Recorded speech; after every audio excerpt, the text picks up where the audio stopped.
Saya kok tiba-tiba berpikir, apakah negara ini tidak committed terhadap tujuan bernegara? Kita merdeka itu untuk dilindungi. Semua warga negara itu berhak atas perlindungan negara, dan semua warga negara harusnya merasa bahagia, nyaman di sini.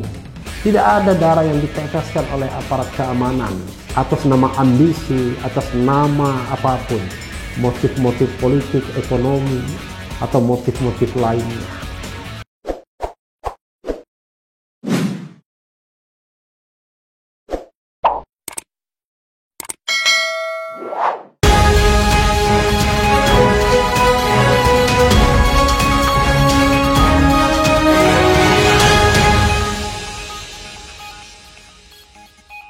Assalamualaikum warahmatullahi wabarakatuh, sobat RH sekalian.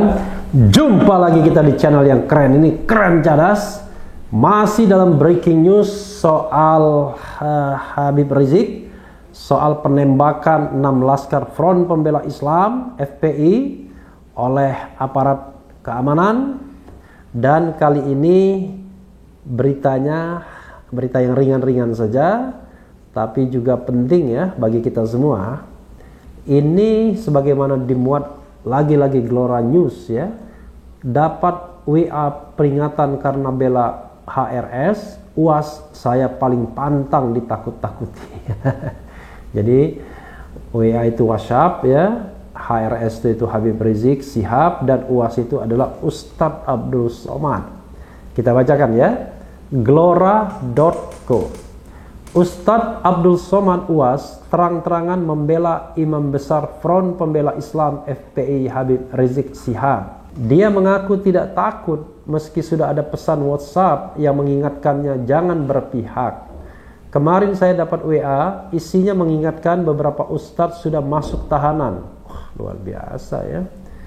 Rezim ini rezim yang memenjarakan ustadz namanya kalau ancamannya begitu. Besok-besok saya katanya yang bisa saja ditahan, ungkap UAS dalam kanal YouTube di akun pribadinya Jumat 11 Desember. Dapat pesan itu UAS mengaku hanya senyum.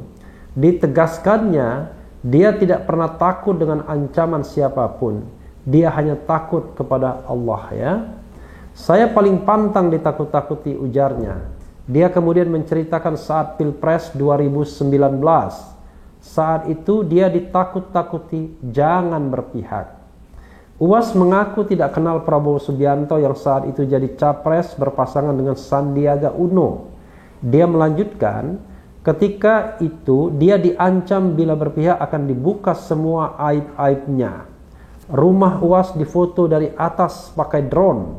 Sampai ada petugas kantor urusan agama menangis memegang lutut UAS dan mengatakan semua surat sudah mereka pegang dan akan dibuka kalau berpihak. Luar biasa ya. Menangis bapak dari KUA dan meminta saya tidak berpihak agar aib saya tidak dibuka. Apa yang terjadi? Berpihak saya kepada Pak Prabowo menunjukkan kalau saya melawan, saya tidak takut, tuturnya. Begitu juga dengan Pilkada Medan, UAS merasa tidak ada urusan dengan orang Medan. Tiba-tiba 28 November 2020 ada orang datang dan membawa pesan dari Jakarta. Katanya, UAS jangan berpihak.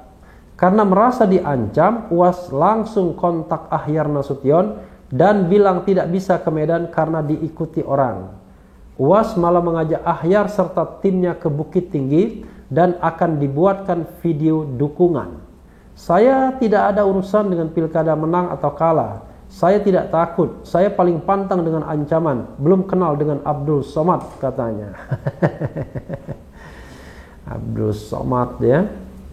Sobat RH sekalian, apa yang ingin saya diskusikan dalam kesempatan ini ya, yaitu betapa susahnya menjadi orang idealis. Saya yakin ya, seorang Ustadz Abdul Somad tidak mencari keuntungan materi apa-apa dengan bersikap. Yang dilakukannya adalah, ini penilaian saya ya, bisa benar bisa tidak. Yang dilakukannya adalah bagaimana menyatakan hati nuraninya. Dan biasanya orang yang idealis begitu ya, seorang aktivis, seorang ustadz yang peduli dengan perkembangan, kemajuan, dengan society, dengan masyarakat, biasanya selalu punya kecenderungan membela yang lemah atau yang dianggap lemah. Jadi itulah the nature of aktivis atau ulama ya, selalu ingin membela yang lemah. Nah, biasanya sikap seperti itu pasti akan berhadapan dengan kekuasaan. Karena kekuasaan itu orang yang kuat. Karena dia memegang senjata, memegang financial resources, memegang semuanya. Termasuk punya kemampuan untuk mengiming-imingi jabatan. Nah, selalu begitu kan? Jadi membungkam orang itu dua saja caranya. Satu, dengan menghilangkan hajat hidup dia ya, termasuk juga memenjarakan dia, mengkriminalkan dia, atau membuat dia nikmat sambil goyang-goyang kaki datang uang setiap bulan ya. Ya, misalnya dengan jabatan-jabatan tertentu ya. Nah, karena itu Sobat Era sekalian, orang seperti Uwas ini pastinya bukan orang jenis yang bisa diam dengan uang. Karena itulah barangkali untuk menyetop dia adalah dengan ancaman. Tapi begini Sobat Era sekalian, saya kok tiba-tiba berpikir, apakah negara ini tidak committed terhadap tujuan bernegara? Kita merdeka itu untuk dilindungi. Semua warga negara itu berhak atas perlindungan negara, dan semua warga negara harusnya merasa bahagia, nyaman di sini. Tidak ada darah yang diteteskan oleh aparat keamanan atas nama ambisi, atas nama apapun, motif-motif politik, ekonomi, atau motif-motif lainnya. Kita tentu tidak bodoh-bodoh amat dalam melihat masalah tewasnya 6 laskar FPI ini. Dari sisi perspektif hukum ANSI saja sudah sangat aneh.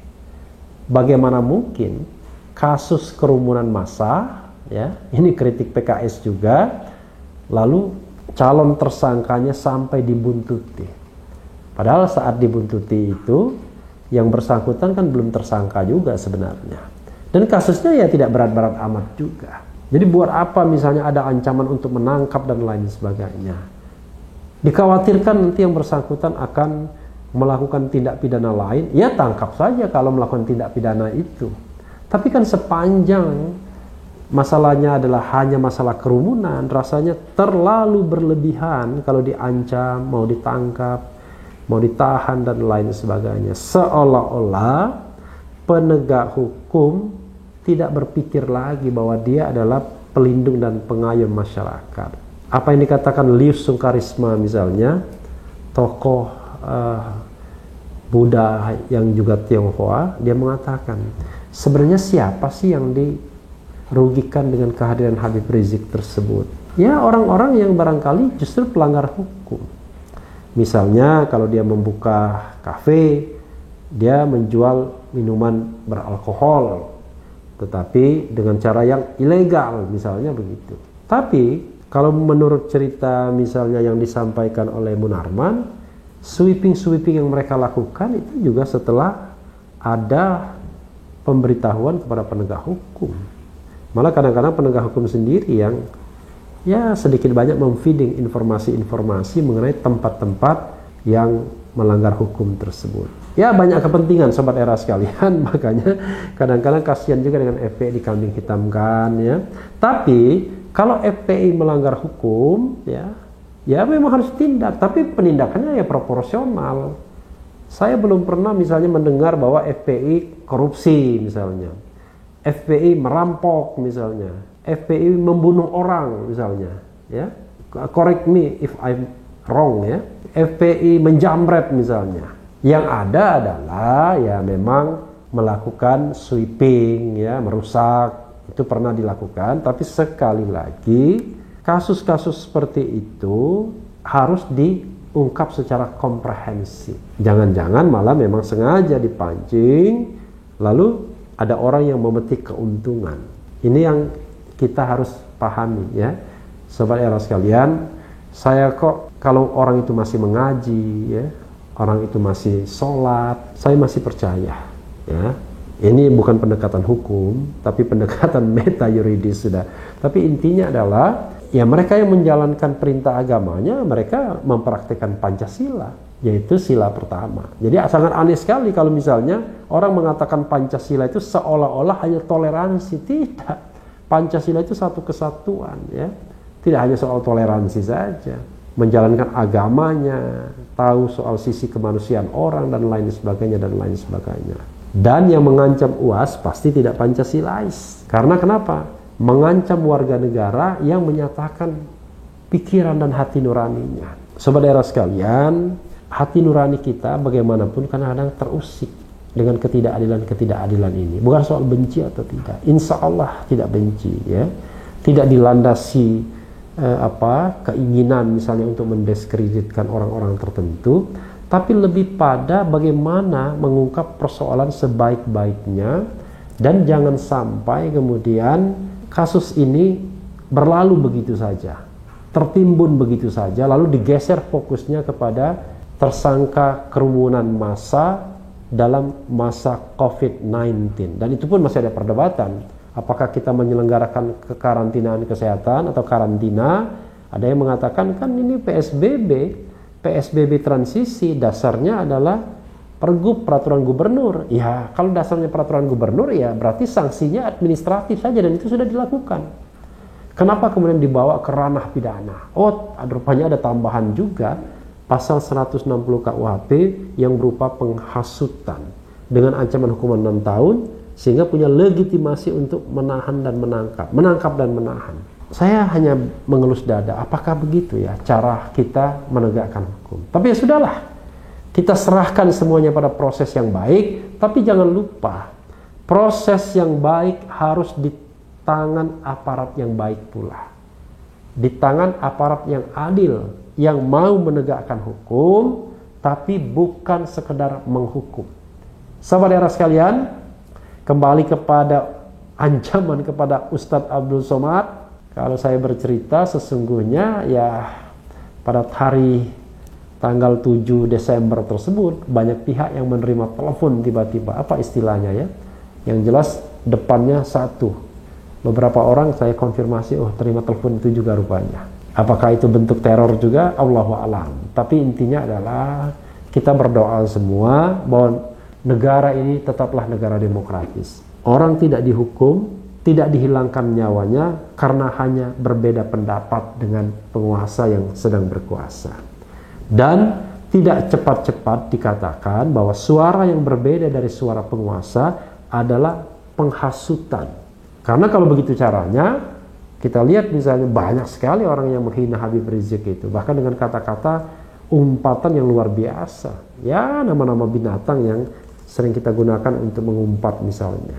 Tetapi yang terjadi adalah tidak ada yang diproses misalnya. Tapi ini sebaliknya.